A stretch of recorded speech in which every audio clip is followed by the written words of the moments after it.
Nah, apakah vegan ini aman? Oke, sebelum masuk tadi kita telah mengadakan polling ya.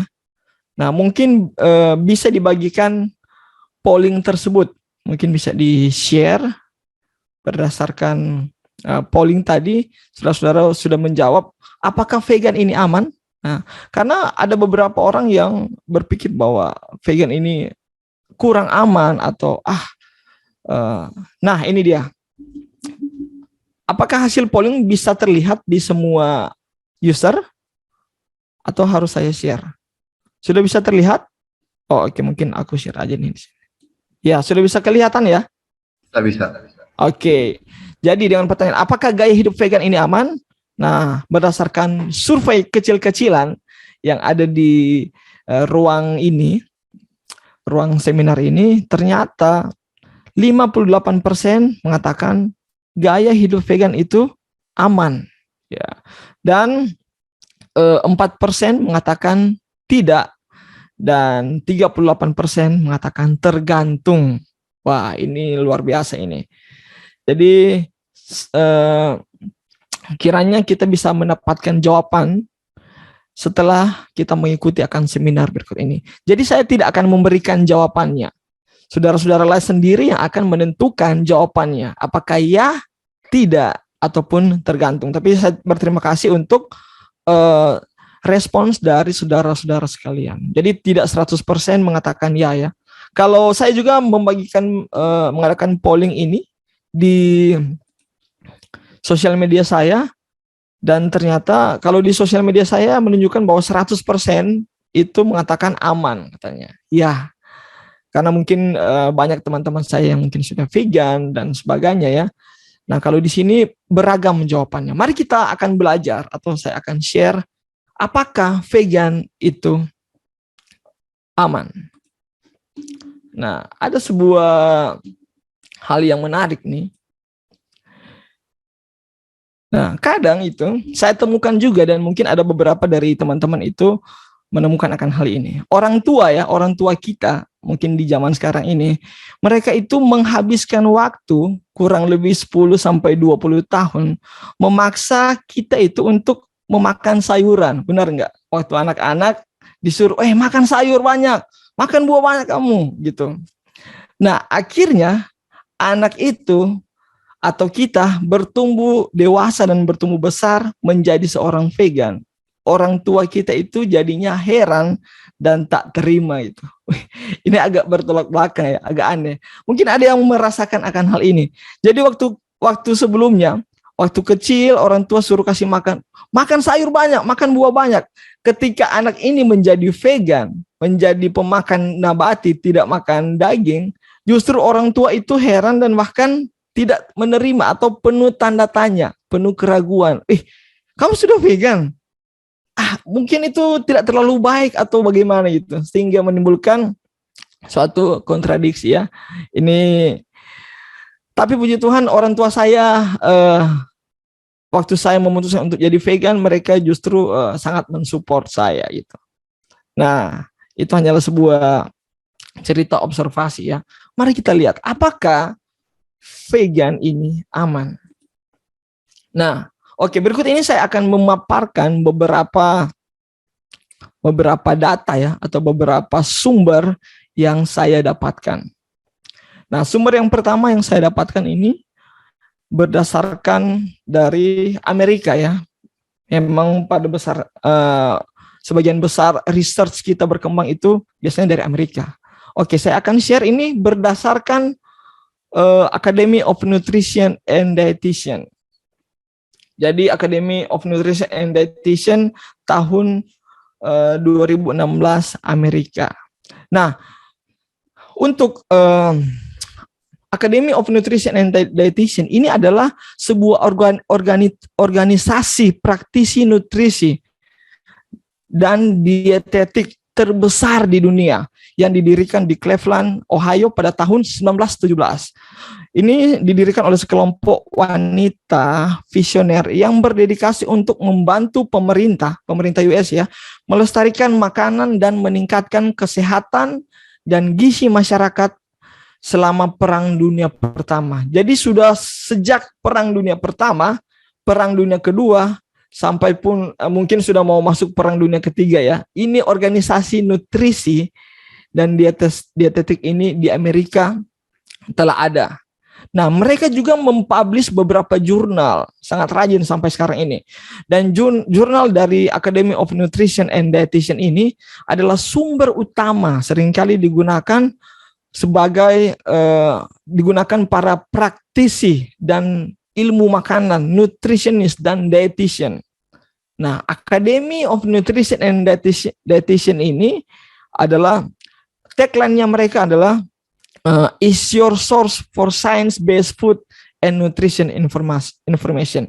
Jadi ini katanya sumber informasi nutrisi buat Anda. Ini di Amerika. Nah, kita ingin melihat apa statementnya mereka. Ini kalau tulisan aslinya bahasa Inggris, saya sudah menerjemahkannya ke bahasa Indonesia. Kalau saudara-saudara mau jurnal aslinya itu saya akan kirim, bisa diminta, saya akan berikan. Nah, ini dia tanggapan mereka atau posisi mereka. Oke. Diet vegetarian termasuk vegan yang direncanakan dengan tepat merupakan pola makan menyehatkan, cukup bergizi dan dapat bermanfaat untuk kesehatan, pencegahan dan bahkan pengobatan penyakit tertentu. Diet ini adalah sesuai untuk semua tahapan siklus hidup, termasuk kehamilan, apalagi menyusui, masa bayi, masa kanak-kanak, remaja, dewasa, dan yang lebih tua, bahkan untuk atlet profesional sekalipun. Vegetarian dan vegan memiliki resiko lebih rendah terhadap kondisi kesehatan tertentu, termasuk penyakit iskemik jantung, diabetes tipe 2, hipertensi, jenis kanker tertentu, dan obesitas. Oke, jadi ini merupakan statement resmi dari Academy of Nutrition and Dietitian USA. Mereka ini yang memberikan rekomendasi kadang kepada pemerintah US. Katanya mereka apa? Ini sangat apabila diet vegan atau kita fokus saat ini untuk pola makan ya, direncanakan dengan tepat, maka pola makan ini sangat menyehatkan. Oke, jadi sangat menyehatkan ya. Jadi berdasarkan Academy of Nutrition and Dietitian USA, bukan seorang vegan aktivis ya, yang mengatakan bahwa diet vegan ini aman kalau direncanakan dengan tepat. Oke, kita berlanjut. Nah, kalau tadi dari US, dari Amerika, sekarang bagaimana dengan tanggapan atau respons dari, ini kita ambil dari Inggris, dari The Association of Dietitian UK atau Inggris tahun 2017. Apakah makanan vegan atau total vegetarian ini aman atau sehat?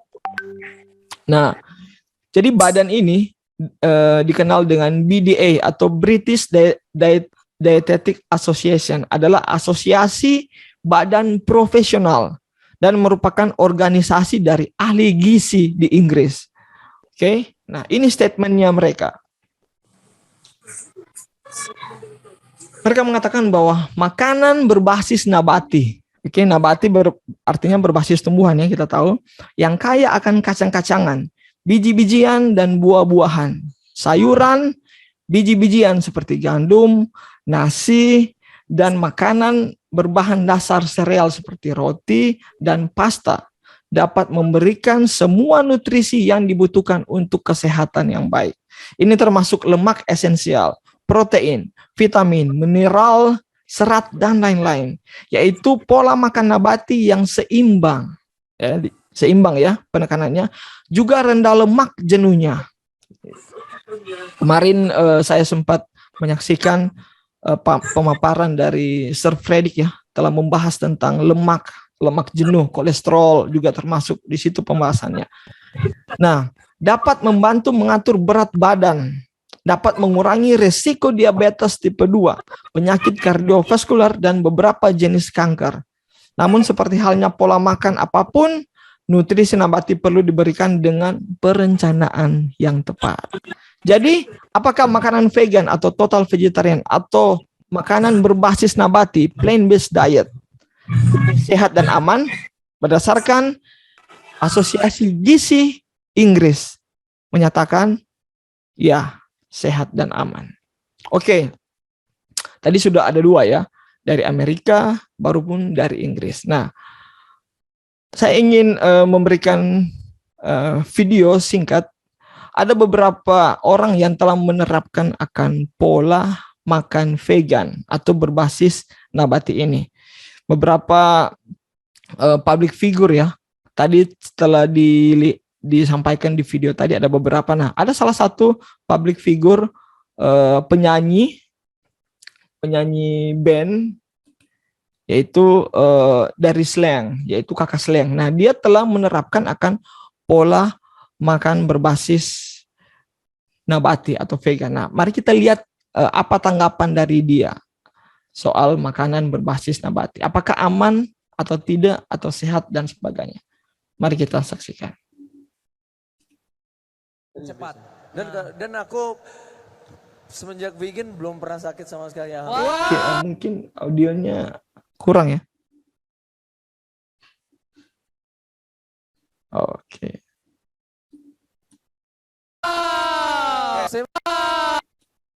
Cepat. Dan aku semenjak vegan belum pernah sakit sama sekali. Wow. Saya mesti share bahwa saya semenjak memutuskan vegan itu sakit kayak flu apa. Memang alhamdulillah belum. Dan kalaupun harus pegel-pegel habis olahraga, too much olahraga, recovery cepet sekali. Wow. Setuju sekali saya.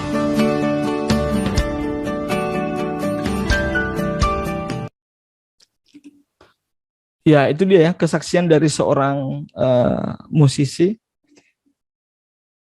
yaitu Kakak Slang ya, bagaimana dia bersaksi bahwa semenjak dia vegan, dia itu baik-baik saja. Bahkan ketika dia sakit, katanya kalau refill dari kelelahan, capek ya, kelelahan atau hal-hal yang lain itu sangat cepat. Oke, jadi berdasarkan testimoni ini juga aman katanya. Nah, kita lanjut. Apakah gaya hidup vegan itu aman? Nah, kalau tadi kita sudah lihat berdasarkan dari Inggris, dari Amerika. Nah, sekarang kita lihat dari Australia, negara Australia. Berdasarkan dari National Health and Medical Research Council Australia tahun 2013. Nah, National Health and Medical Research Council atau NHMRC ini merupakan badan tertinggi Australia untuk mendukung penelitian kesehatan dan medis, untuk mengembangkan akan nasihat kesehatan kepada masyarakat di Australia.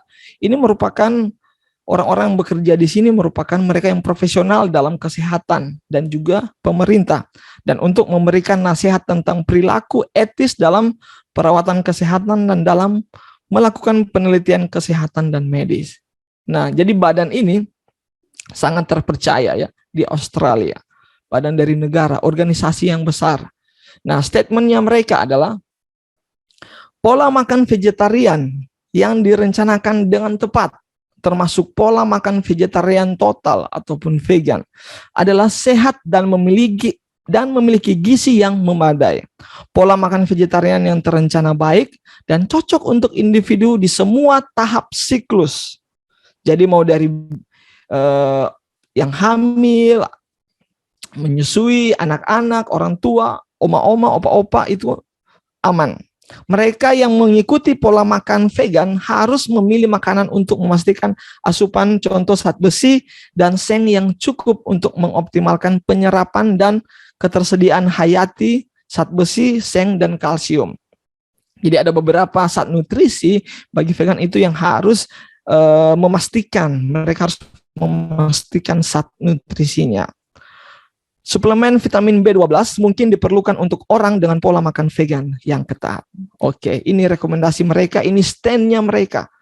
Bahwa, sekali lagi, apakah makanan vegan atau total vegetarian aman dan sehat? Berdasarkan National Health and Medical Research Council Australia. itu sehat dan aman. Oke. Nah, tadi itu dari luar negeri. Bagaimana dengan dari dalam negeri sendiri? Apakah ada data yang menunjukkan bahwa dari Indonesia itu aman, atau statement dari pemerintah tentang gaya hidup vegan ini? Saya sangat susah untuk mencari data di Indonesia ya, tapi puji Tuhan akhirnya saya menemukannya. Ini data ini saya dapatkan dari Kementerian Kesehatan Republik Indonesia, Badan Pengembangan dan Pemberdayaan Sumber Daya Manusia Kesehatan tahun 2017.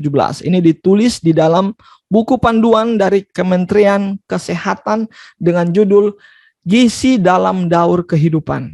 Oke, jadi ini buku dari Kementerian Kesehatan. Nah, apa statement atau tanggapan dari buku ini? Di situ ditulis bahwa secara umum diet vegetarian dapat kita katakan sehat. Oke. Beberapa alasan mengapa diet vegetarian dapat kita katakan sehat disebabkan hasil penelitian. Wah, luar biasa sekali ya. Jadi berdasarkan penelitian, bukan berdasarkan omongan orang ini ya. Disebabkan hasil penelitian menunjukkan dengan menerapkan diet vegetarian dapat menurunkan resiko terkena penyakit tidak menular atau penyakit kronik ya, seperti stroke ataupun sakit jantung, diabetes dan sebagainya.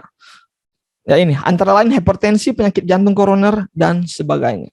Jadi berdasarkan dari Kementerian Kesehatan Republik Indonesia dalam melalui Badan Pengembangan dan Pemberdayaan Sumber Daya Manusia tahun 2017, diet atau pola makan untuk vegan atau total vegetarian itu sehat dan aman.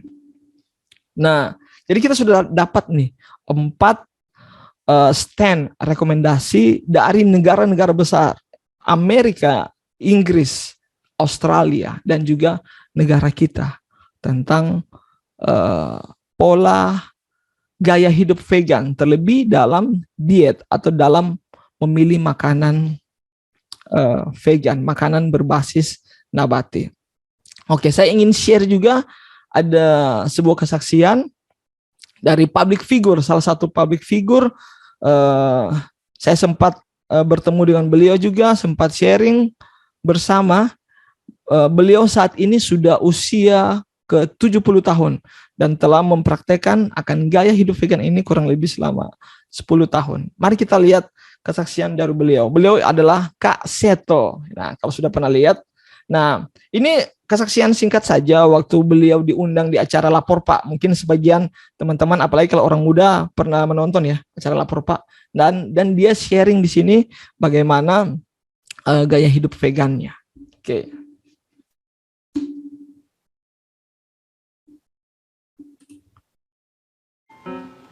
Getol olahraga berat tapi vegan. Kak Seto andalkan tempe agar kuat. Di usia, maaf sebelumnya, 70 tahun. Tahun ini 70 tahun. Wow. Ya, saya paling kalau nggak bisa kemana-mana lompat 50 kali begitu. Push up 80 kali gitu. Jadi supaya darah mengalir lancar. Sehingga akhirnya juga lebih sehat. Ini 70 tahun masih loncat-loncat. Biasanya yang loncat tuh anak-anak ya. Anak kecil kan loncat-loncat. Kak Seto tidak bisa sehari tanpa tempe, betul? Iya, sangat betul. Dan itu sudah kebiasaan dari kecil. Dan ternyata setelah saya pelajari, ternyata gizinya luar biasa ya. Tidak kalah dengan daging. Kita cobain ya, Kak Seto. Takutnya ini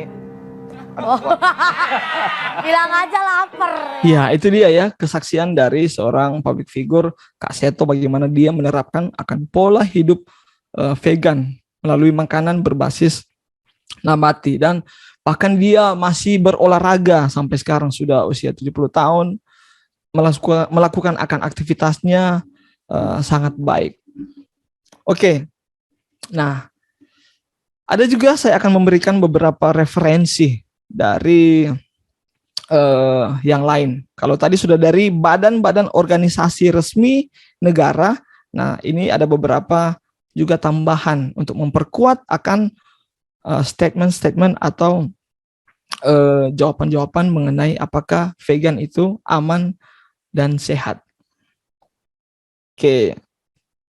Nah, sumber berikut saya berikan adalah dari Ellen G. White. Ellen G. White ini beliau merupakan seorang penulis wanita yang paling banyak diterjemahkan dalam seluruh sejarah sastra dan penulis Amerika yang paling banyak diterjemahkan bukunya ya. Nah, tulisan-tulisannya ini mencakup berbagai mata pelajaran termasuk agama, pendidikan, hubungan sosial, penginjilan, nubuat, bahkan penerbitan dan nutrisi. Jadi beliau nutrisi dan juga keluarga. Beliau banyak menulis tentang makanan dan nutrisi juga. Nah, apa tanggapan dari beliau ini, Ellen G. White? Oke. Nah, ini diambil di dalam buku Membina Keluarga Sehat. Beliau telah menuliskan ini dari tahun 1905. Oke. Ini tulisannya. Biji-bijian, buah-buahan, kacang-kacangan, dan sayuran adalah yang dipilih untuk kita oleh Sang Pencipta, oleh Tuhan katanya ya.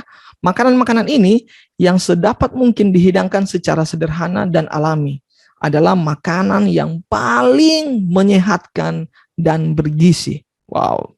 Makanan tersebut memberi kekuatan, kemampuan dan daya tahan, dan kebugaran intelek yang tidak diperoleh dari menu makanan yang lebih rumit dan merangsang pada saat ini. Oke, jadi ingat ya, beliau telah menuliskan ini dari 1905. Istilah vegan itu di tahun 1905 itu masih belum ada. Istilah vegan itu nanti ada di tahun 1944. Bahkan vegetarian itu nanti ada di jauh sebelumnya juga masih belum ada ya. Nah, tapi beliau telah menuliskan mengenai pola makanan. Mungkin kalau istilah vegan sudah ada di zaman itu, beliau akan menggunakan istilahnya vegan. Tapi beliau menggunakan biji-bijian, buah-buahan, kacang-kacangan, dan sayuran. Semua itu adalah plant-based diet atau makanan berbasis nabati. Oke. Dan beliau juga salah satu pelopor makanan vegetarian ya, atau makanan vegan di dunia bahkan. Tapi mungkin tidak terlalu dikenal oleh orang-orang. Sangat banyak buku-bukunya, kalau saudara-saudara mau untuk membacanya bisa mendapatkan juga tentunya. Nah, masih dari sumber yang sama, dari Ellen G. White, ini dalam buku Membina Pola Makan dan Diet, tahun 1938. Nah, ini bukunya. Di dalamnya sini dituliskan ya, lebih kena mungkin. Pernyataannya, di dalam biji-bijian, buah-buahan, kacang-kacangan, dan sayuran terdapat semua unsur makanan yang kita perlukan. Jadi makanan vegan itu sebenarnya telah memiliki semua unsur makanan yang kita perlukan. Sama ya tulisannya dengan apa yang dikeluarkan oleh statement beberapa negara tadi ya, beberapa organisasi resmi negara tadi. Semua kebutuhan yang akan kita butuhkan untuk tubuh itu sudah ada di tumbuhan. Jikalau kita menghampiri Allah dengan kesederhanaan pikiran kita, bahkan Dia katanya akan mengajar kita bagaimana cara menyediakan makanan bergizi yang bebas dari makanan daging. Jadi kita perlu, berdasarkan Ellen G. White ya ini, kita perlu juga untuk datang kepada Tuhan meminta hikmat, dan Tuhan bahkan akan memberikan petunjuk kita bagaimana caranya memasak, bahkan ya memasak makanan tanpa daging. Jadi hanya plant based yang sehat, enak dan aman tentunya. Oke, masih juga tulisan beliau. Nah, ini dia. Beliau menuliskannya ini di tahun 1901. Dia katakan di tahun 1901 itu, kedepannya itu sudah jadi vegan katanya. Nah, statementnya seperti ini. The time will soon come when there will be no safety in using eggs, milk, cream, or butter, because this is in animals is increasing in proportion to the increase of wickedness among men. Jadi katanya, waktu tahun 1901 dia katakan, akan tiba suatu saat di masa yang akan datang, di mana penggunaan dari telur, susu, milk, semuanya ini itu akan bebas akan tidak aman lagi. Karena apa? Karena beberapa penyakit dari hewan yang semakin meningkat di akhir zaman ini ya istilahnya, atau di semakin hari semakin meningkat akan penyakit di hewan. Yang paling mungkin kita bisa lihat sekarang ini adalah COVID berdasar dari hewan. Itu statementnya. Wah, luar biasa sekali. Dari tahun 1901. Vegan itu nanti ada tahun 1944. Istilahnya ya. Tapi beliau telah memprediksikan atau melihat bahwa ke depan itu sudah tidak aman lagi. Dan mungkin saat ini adalah saat yang tepat bahwa kita meninggalkan makanan berbasis hewani dan turunannya, yaitu susu, telur, keju, dan sebagainya. Oke, saya ingin memberikan juga statement ini berdasarkan agama dan kepercayaan saya, Kristen Advent, Kristen ya, berdasarkan Alkitab. Oke, di dalam Kejadian 1 ayat 29. Jadi apakah makanan vegan atau total vegetarian ini sehat? Di dalam Alkitab, dalam Kejadian 1:29 berkata, berfirmanlah Allah, lihatlah aku memberikan kepadamu segala tumbuh-tumbuhan yang berbiji di seluruh bumi dan segala pohonan yang buahnya berbiji, itulah yang akan menjadi makananmu. Wah, ini sebelum kita jatuh di dalam dosa. Jadi memang makanan kita yang telah diciptakan Tuhan untuk kita makan adalah makanan berbasis nabati yang ada bijinya, ya, buah-buahan. Itu dia makanan berbasis nabati. Nah, keterangan selanjutnya juga dalam Alkitab, dalam Kejadian 3 ayat 18. Jadi semak duri dan rumput duri yang akan dihasilkan bagimu dan tumbuh-tumbuhan di padang akan menjadi makananmu. Nah, ini kita tahu bersama, ini adalah makanan setelah kita jatuh di dalam dosa, yaitu Tuhan memberikan menambahkan lagi makanan kita, yaitu tumbuh-tumbuhan. Jadi awalnya adalah biji-bijian, buah-buahan. Setelah kita jatuh dalam dosa ditambahkan tumbuh-tumbuhan. Karena kenapa? Nah, oke. Saya akan memberikan, kalau ini berdasarkan King James Version bahasa Inggrisnya ya. Kejadian 3 ayat 18. Thorns also and thistles shall it bring forth to thee, and thou shalt eat the herb of the field. Jadi kalau terjemahan bahasa Inggrisnya versi King James Version, tumbuh-tumbuhan yang ditulis di Kejadian 3 ayat 18 itu adalah herb. Nah, apa yang muncul dalam pemikiran kita ketika kita mendengar kata herb?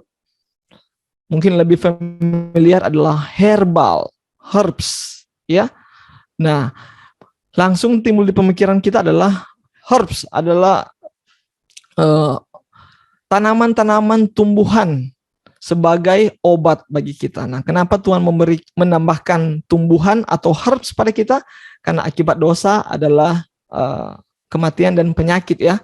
Jadi karena Tuhan tahu kita sakit, Dia berikan juga obat di dalam sayur-sayuran, herbs, tumbuhan yang berwarna hijau, sayur-sayuran, dedaunan itu bisa kita makan karena di dalamnya juga mengandung nutrisi, vitamin, dan bahkan bisa menyembuhkan kita, herbs.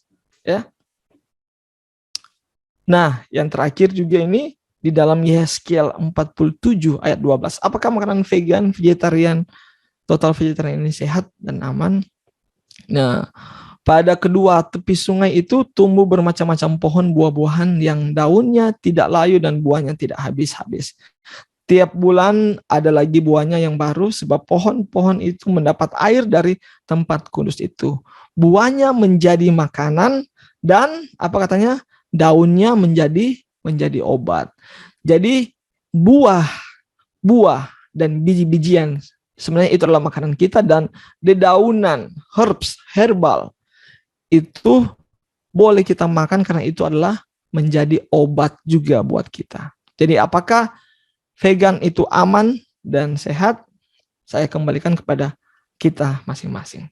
Oke, Itu merupakan sumber-sumber atau resource yang saya bisa berikan pada saat ini. Ada dari badan-badan resmi negara ya, dan juga ada tambahan dari Alkitab dan juga tulisan-tulisan dari Ellen G. White.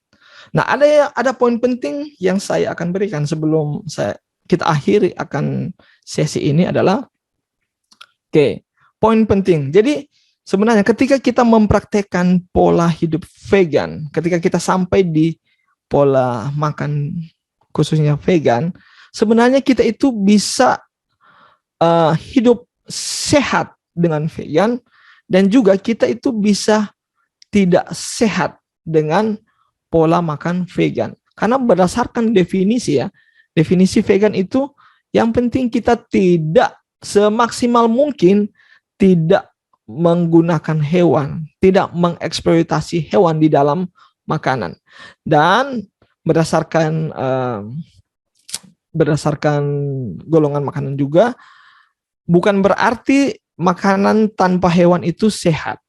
Jadi poinnya yang ingin saya katakan adalah, meskipun kalau kita berbicara vegan dan kesehatan, itu sebenarnya dua hal yang agak berbeda sedikit ya kalau kita mendalami. Jadi poinnya adalah tidak semua makanan vegan itu sehat.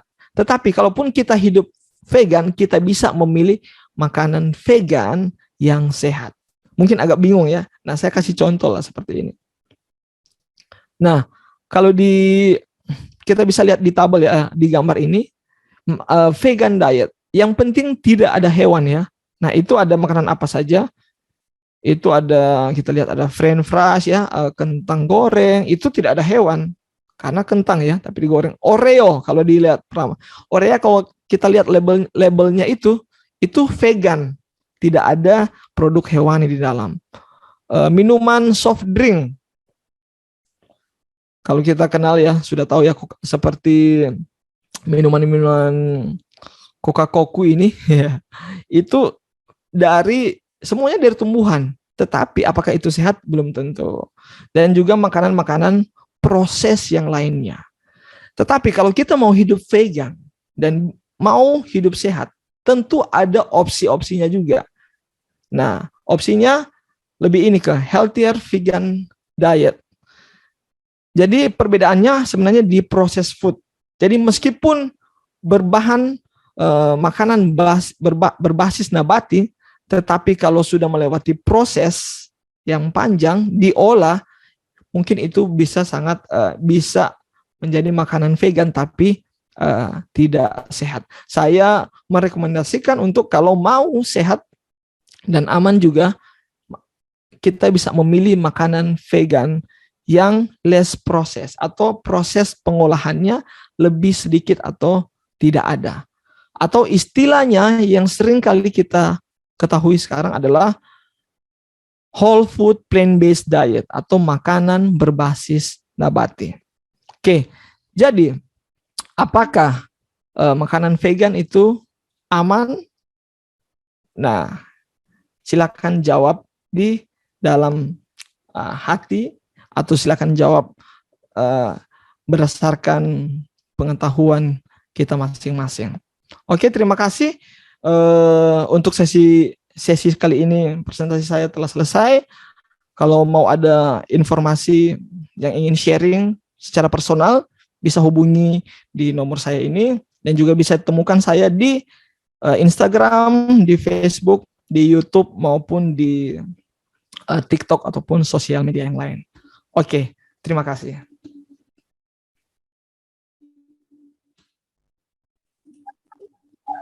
Baiklah, terima kasih untuk materi yang telah dibawakan dan kita telah sama-sama mendengar. Untuk kesimpulannya, mari kita ambil kesimpulan masing-masing ya, Saudara Berol. Iya. Apakah itu aman atau tidak? Iya, bisa ambilkan kesimpulan. Tapi saya yakin dan percaya kita semua telah mendapatkan kesimpulan yang baik tentang apakah vegan ini aman atau tidak. Sekarang kita akan masuk di sesi tanya jawab. Jika ada yang memiliki pertanyaan, secara langsung boleh ditanyakan dan kesempatan diberikan. Ataupun ada yang ingin berkonsultasi, dipersilahkan.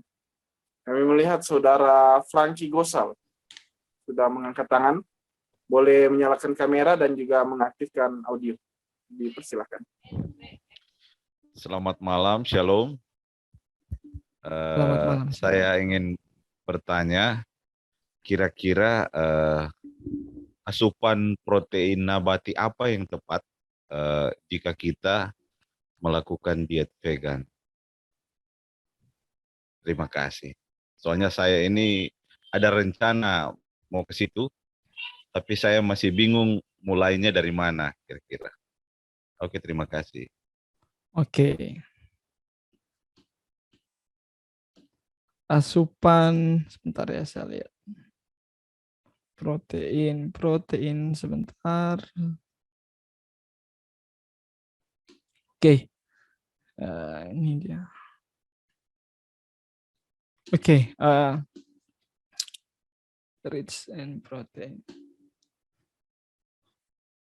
Oke, sebelum saya share screen, saya ingin bertanya dulu. Kalau biasa saya kalau sharing vegan ini saya suka sebenarnya interaksi dengan orang-orang juga.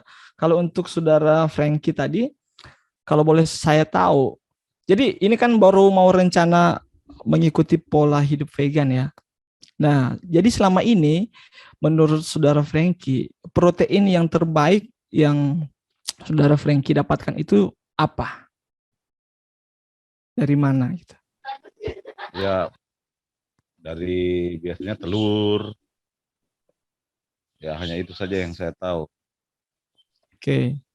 Telur. Soalnya saya akhir-akhir ini kan ada olahraga yang saya geluti, yaitu sepeda toh.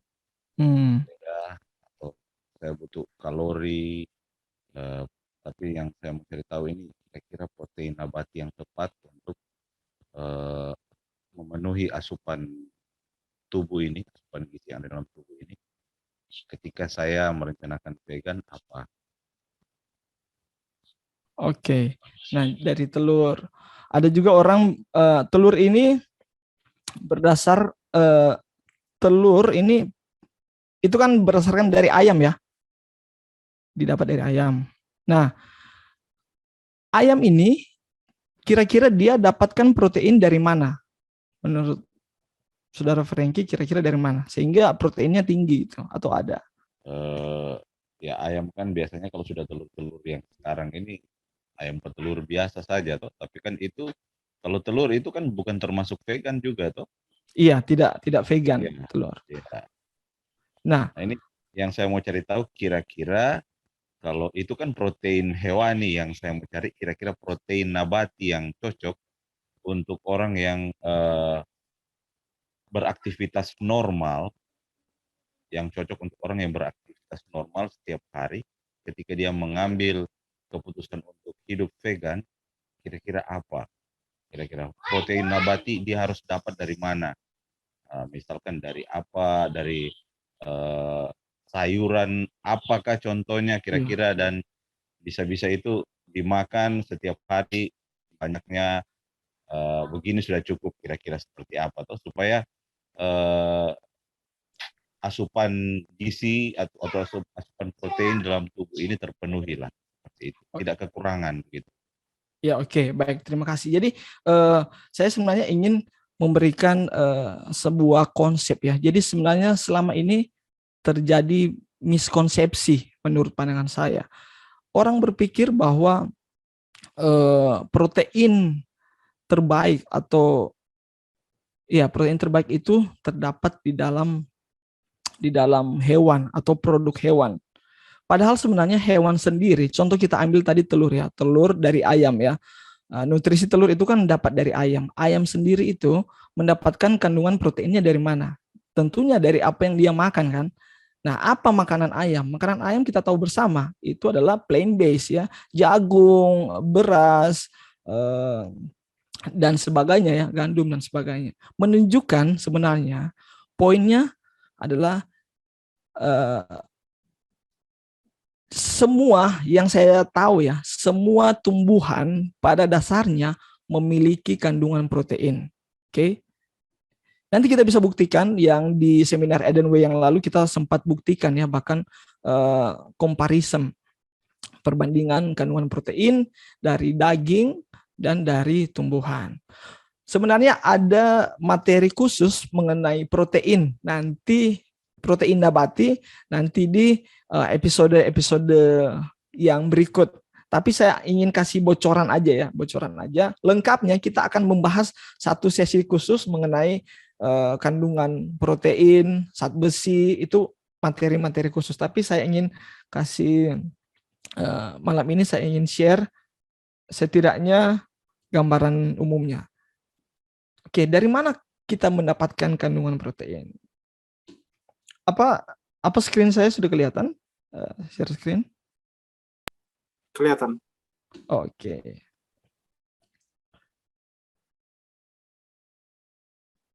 Oke, kita mulai dulu dengan ini. Nah, untuk protein paling bagus itu dan yang paling lengkap dan kuantitinya banyak itu terdapat di kacang-kacangan, ya legumes ya, kacang-kacangan. Nah, untuk ini di sini ada nih beberapa, bisa difoto, bisa di screenshot kandungan proteinnya. Ini karena general ya, mungkin ada beberapa kacang yang belum familiar di Indonesia. Nah, jadi yang paling itu contoh ya. Contoh ini ada edamame. Edamame itu 11 gram per 121 kalori. Baru ada kidney beans atau di Manado itu kacang Brenebon. Kacang Brenebon, kacang merah itu ada sekitar 8 gram. Baru ini ada white beans, kacang putih, ini mungkin kurang. Nah, ini ada chickpeas atau kacang Arab ya, atau garbanzo, seringkali dibilang garbanzo. Ada black beans, kacang hitam, ya kacang hitam yang tapi kecil, hampir sama kayak kedelai, tapi ukurannya lebih kecil lagi. Baru ini kacang hijau.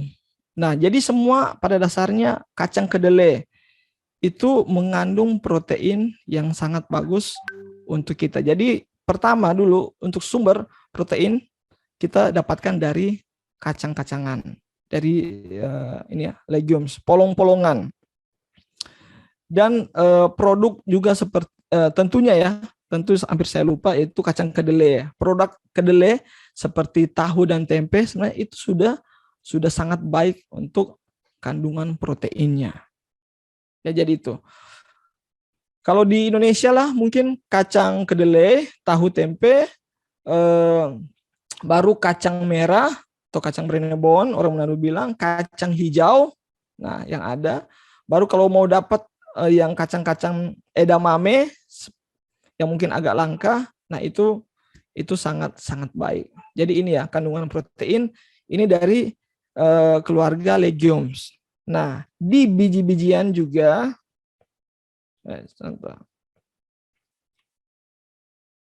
nah ini biji, contoh di chia seed.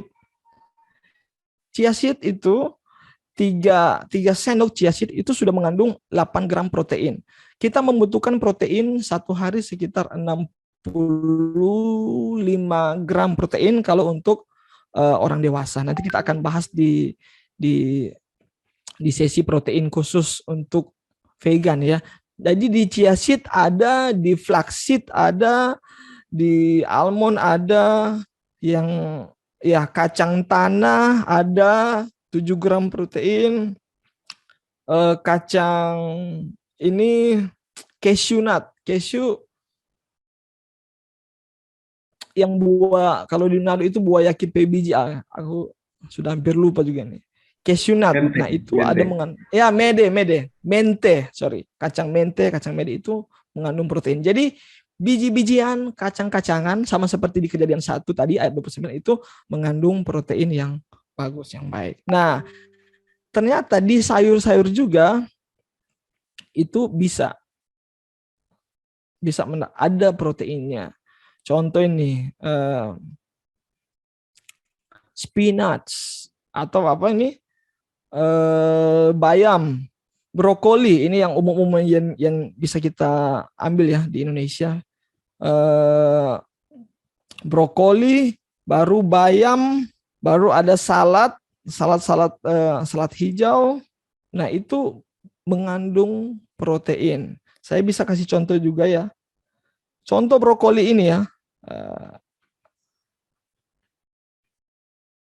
Bentar. Brokoli. Nah, ini perbandingan brokoli dengan daging.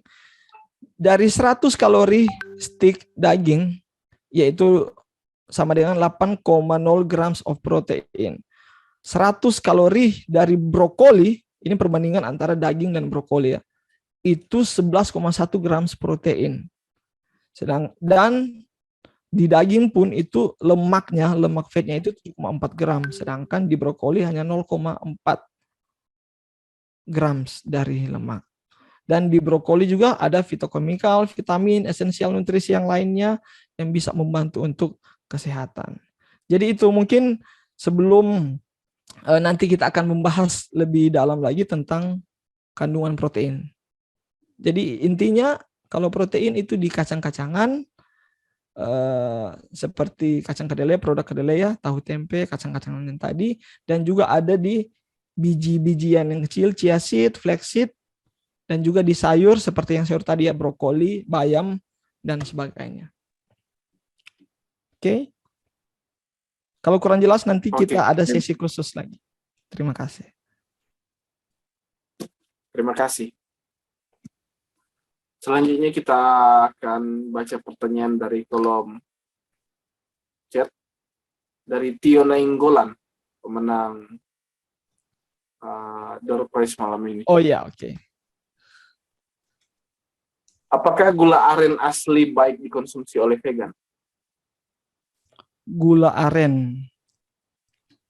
Kalau gula aren ya, sebenarnya kalau untuk vegan, berdasarkan definisi rules number 1 itu yang penting bukan hewan atau tidak mengandung produk hewani, itu boleh aja. Tapi bagus sama tidaknya itu nanti kita harus bicarakan lagi ya. Nah, jadi kan kalau aren ini dari pohon apa buahnya? Buah aren kan? Itu kan tumbuhan, jadi sebenarnya bisa aja. Tapi, iya. Tapi soal bagus dan tidak bagusnya, kalau dari ilustrasi yang saya tunjukkan tadi, kalau kita mau sehat itu paling bagus adalah dari makanan berbasis yang utuh, lebih utuh ya, atau kurang prosesnya. Jadi kan kalau aren itu melewati beberapa proses ya kan. Mungkin ada yang bisa menerangkan sedikit tentang bagaimana proses sampai dia menjadi gula aren gitu.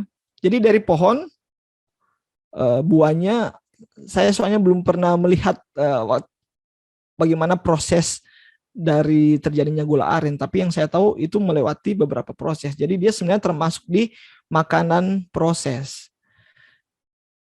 Nah, tapi saya ingin kasih solusinya. Jadi contoh kenapa, apa alasan saya mau mengkonsumsi gula aren ini gitu.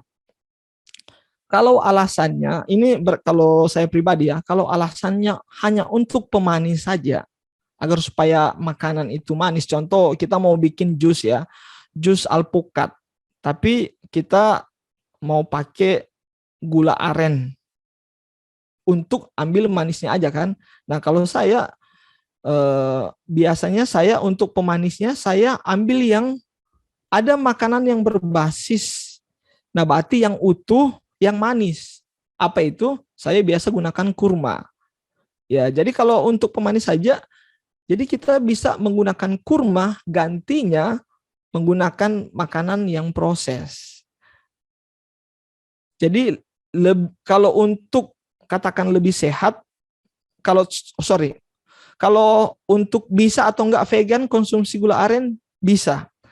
Kalau sehat atau tidak sehat itu tergantung. Kalau kita bandingkan justru gula aren dengan gula pasir, nah gula pasir itu kan lebih proses lagi. Bayangkan dari tebu dia bisa menjadi gula yang pasir yang kita bisa pegang gitu ya, yang sangat melewati proses yang sangat panjang. Intinya semakin makanan itu semakin diproses, kalau berdasarkan kesehatan semakin itu tidak sehat sebenarnya. Ada sih pembahasan khusus mengenai makanan olahan ini, processed food. Jadi kalau mau cuman untuk pemanis saja bisa kita ambil dari contoh saya itu menggunakan kurma untuk pemanisnya. Tapi kalau dibandingkan gula aren dengan gula pasir atau penyedap corn syrup yang lainnya, itu mungkin masih jauh lebih kurang prosesnya, masih alamiah lah.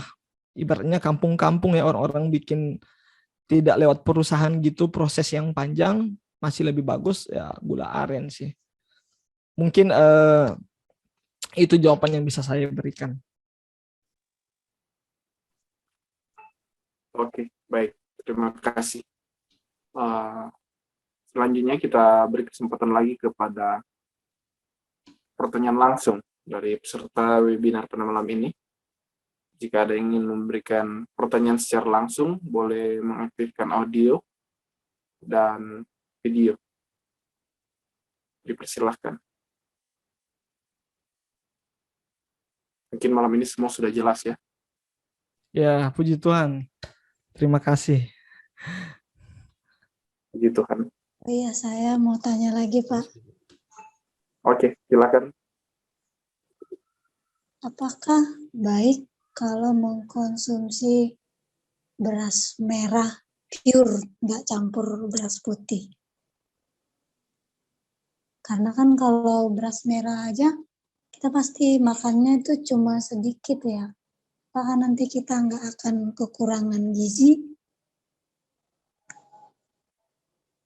Apakah cukup gizi dari beras merah itu aja? Terima kasih, Pak.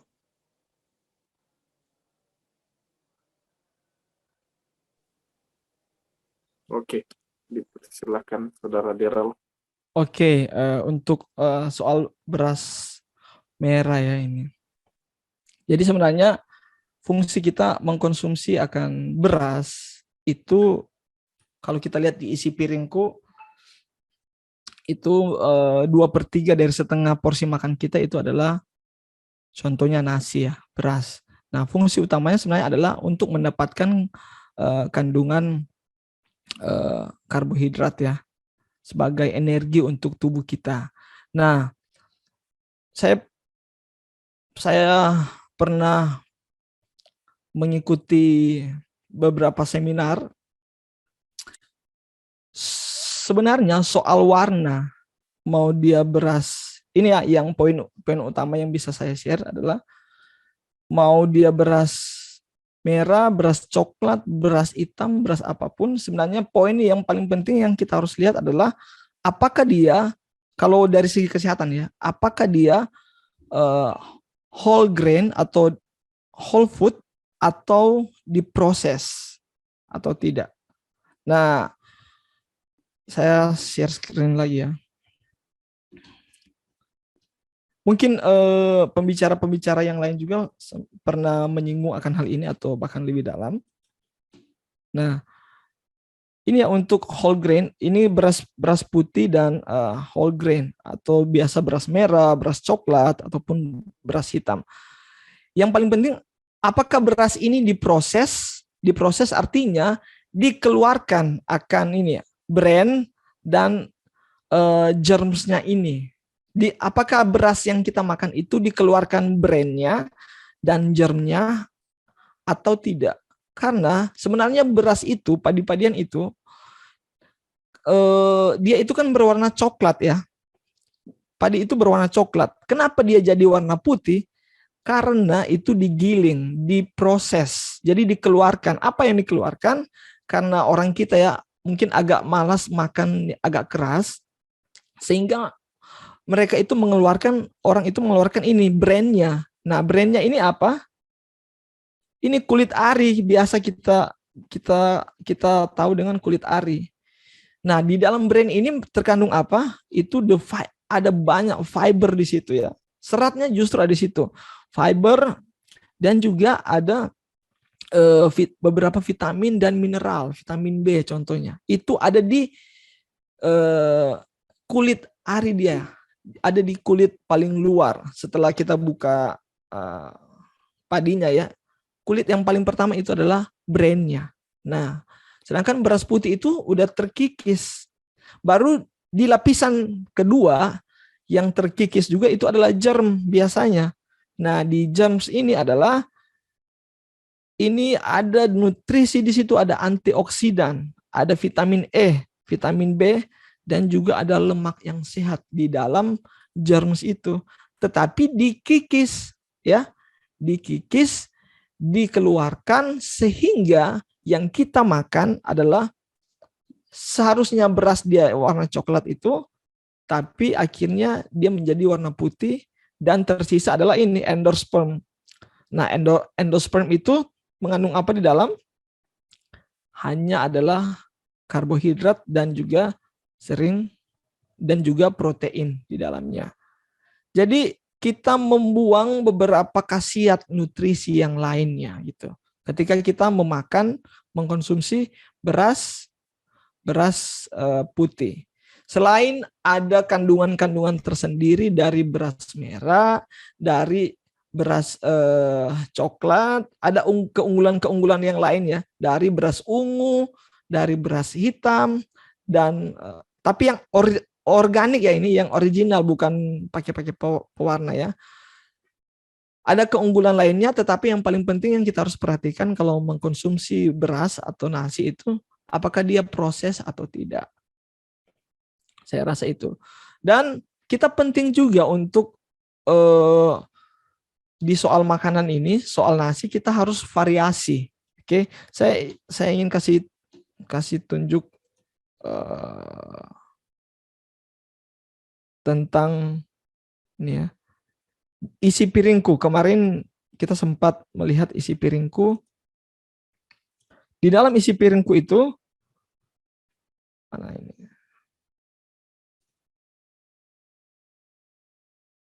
Oh, terlalu kecil ini.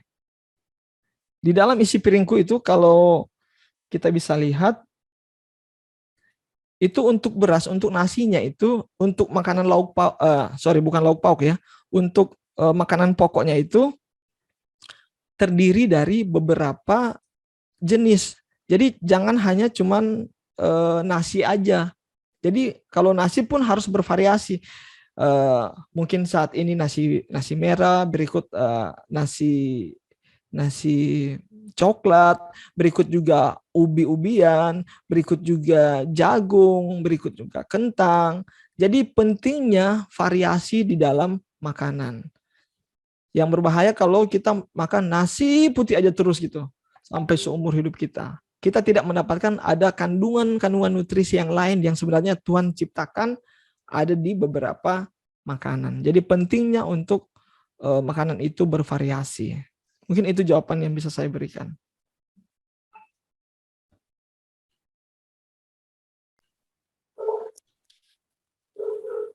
Oke, terima kasih. Bagaimana Saudari Tio Ninggolan? Apakah sudah jelas? Atau masih ada pertanyaan? Terima kasih. Oke, ini saya sudah dapat ya. Sebelum mungkin pertanyaan selanjutnya, nah ini dia makanan pokok. Ini saya akan tunjukkan berdasarkan pola petunjuk makanan dari pemerintah, ya, dari Kementerian Kesehatan Republik Indonesia. Yang dulunya kita kenal dengan isi piringku, dulu kita kenal dengan 4 set 5 sempurna, sekarang petunjuknya adalah gizi seimbang. Lebih sederhana lagi dengan isi piringku. Nah, ini dia ya.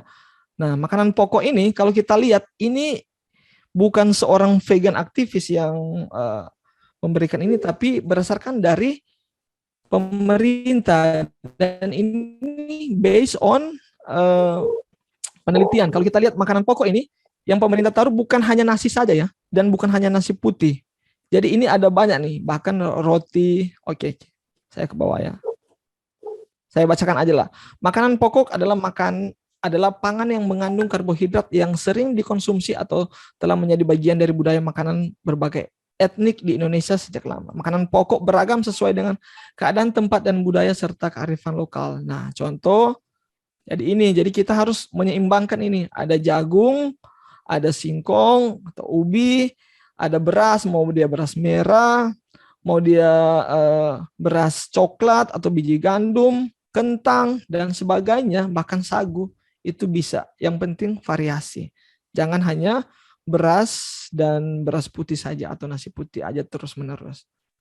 Kita tidak mendapatkan nutrisi dari makanan yang lain. Oke, terima kasih. Sorry ya, agak panjang penjelasan. Oke, baik, terima kasih. Kita masih memberikan satu kesempatan terakhir untuk penanya secara langsung. Jika masih ada, boleh mengaktifkan kamera dan audio. Oke, baik. Mungkin sudah cukup pertanyaan untuk malam ini. Sebelum kita akan masuk ke closing statement, mungkin alangkah baiknya kita akan foto bersama terlebih dahulu, agar masih lengkap kita di sini. Kemudian kita akan mendengarkan closing statement dari Saudara Daryl selaku pembawa materi kita pada malam hari ini. Oke, sebelum kita menutup dengan doa oleh Saudara Daryl Togas, kita akan mendengarkan closing statement, kemudian langsung ditutup dengan doa. Oke, terima kasih. Jadi, apakah vegan itu aman? Nah, itu aman dan sehat. Itu bisa dijawab oleh masing-masing kita. Tapi poin yang ingin saya sampaikan di sini adalah saya hanya memberikan keterangan berdasarkan apa yang saya dapat ya, berdasarkan sumber-sumber yang saya bagikan. Pilihan itu selalu ada di tangan saudara-saudara sekalian. Tapi poin yang paling penting yang ingin saya share adalah sama seperti yang ditulis di dalam 1 Tesalonika 5 ayat 21. Katakan, ujilah segala sesuatu dan peganglah yang baik. Selama mengikuti akan seminar-seminar di Edenway ini, teman-teman atau saudara-saudara bisa menguji apakah gaya hidup ini cocok buat saya, sangat pas untuk saya di akhir zaman ini, di masa-masa saat ini gitu. Dan sesuai enggak dengan saya. Itu bisa diuji. Bisa juga diuji melalui penelitian-penelitian yang sudah ada. Dan kalau sudah menguji apakah contoh vegan ini aman, baik untuk saya, sudah tahu apa jawabannya, maka peganglah itu, peganglah apa yang baik. Kiranya Tuhan dapat memberkati kita. Dan doa ya. Iya, langsung tutup dengan doa. Kita satu dalam doa, kita berdoa. Terima kasih ya Tuhan, kami baru saja mendengarkan akan pemaparan materi mengenai vegan. Bincang vegan episode kedua ini, kiranya Engkau dapat memberkati untuk semua teman-teman, saudara yang menyaksikan akan seminar ini, kiranya dapat berkat dari surga ya Tuhan, memberkati untuk semuanya apabila mereka mau mengambil keputusan untuk menyelidiki akan pola hidup vegan, gaya hidup vegan ini, kiranya Engkau dapat tuntun mereka ya Tuhan. Berikan kekuatan kepada mereka, berikan jawaban yang pasti dari surga mengenai jalan kehidupan, gaya hidup yang mereka akan pilih ya Tuhan. Dan apabila mereka memilih untuk menjadi seorang vegan, kiranya Engkau dapat menuntun juga mereka ya Tuhan dalam menjalani pola hidup, gaya hidup vegan. Sertai kami selalu dalam aktivitas kami ya Tuhan, hamba-Mu dan juga semua peserta. Apabila juga ada yang sakit pada saat ini, hamba-Mu ingin mendoakan, sembuhkanlah mereka. Dan apabila mungkin mereka melanggar akan hukum kesehatan, kiranya Engkau dapat ampuni mereka ya Tuhan. Biarlah ke depan kami dapat bisa hidup sehat sesuai seturut dengan kehendak-Mu saja. Kami berdoa di dalam nama Yesus, menjadi Tuhan dan Juru Selamat kami. Amin.